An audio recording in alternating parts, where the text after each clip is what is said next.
Hey everybody, JD here. I want to take a minute to make a video about safe spaces, but not the liberal safe spaces that we've been hearing about in the news where, kills free speech in college campuses, permeates the entire liberal academia. I want to talk about instead conservative safe spaces. Now, before you write those angry comments, I'm not talking about ideological diversity or anything like that on the right. I think that we're an extremely diverse party and we have tons of different ideas on all sorts of things. I'll get to that in a little bit. When I say conservative safe space, I'm talking about on the campaign trail. You see, we have a tendency to go to the reddest of red areas, which makes sense. Obviously, you want to have a large crowd cheering for you when you make a speech or, are raising funds. It's important to do this. I mean, we don't win if we don't have our base. But the base is no longer as dominant a force as it used to be. It's not 2000 and 2004 anymore. The Karl Rove strategy of just getting the base out isn't going to cut it. We need to grow the base. So how do we grow the base? Well, the first step is to get out of our conservative safe spaces for a change and go, as Arthur Brooks says in his book, The Conservative Heart, to where we're not welcome. Now, while Arthur Brooks says go where you're not welcome, in my experience, it's been more of go where you're not expected. You see, I got a chance to be a campaign manager here in Union County, New Jersey this past year, and I cannot tell you how excited people in urban areas, people who haven't seen a Republican knock on their doors in 20 years, how excited these folks were to meet my candidates. They were ecstatic, they gave us time to speak, and they remembered us in November.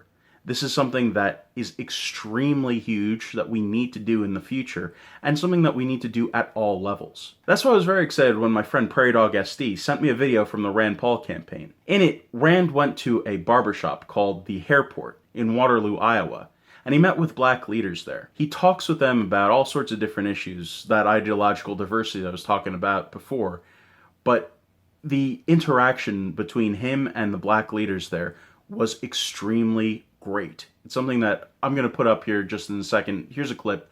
Take a look at it, and I'll meet you on the other side. What I've been trying to do in my campaign is going around and saying, I do care, and I have different ideas that we haven't tried in the past.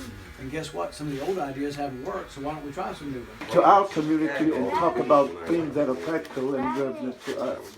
And you have my support because I like the way you support biblical principles in the up there in Congress. Thank you. And we are so grateful that you stand in the Lord and you pray.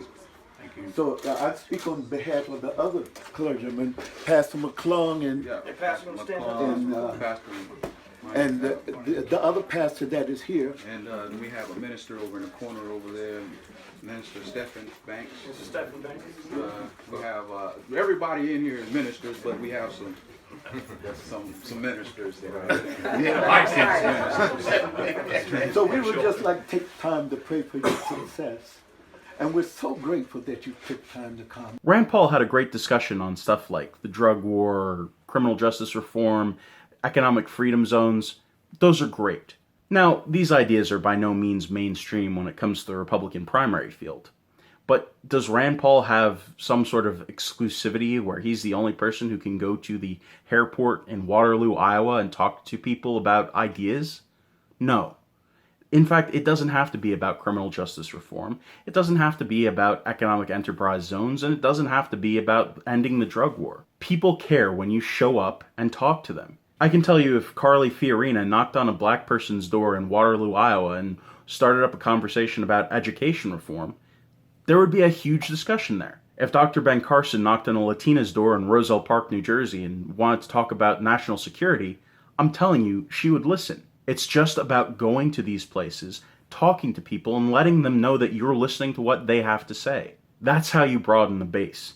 That's how you bring new people into the party, by showing good faith, by having these discussions with people, and by letting them know that the Republican Party is not the party of old white men. That's the Democrats.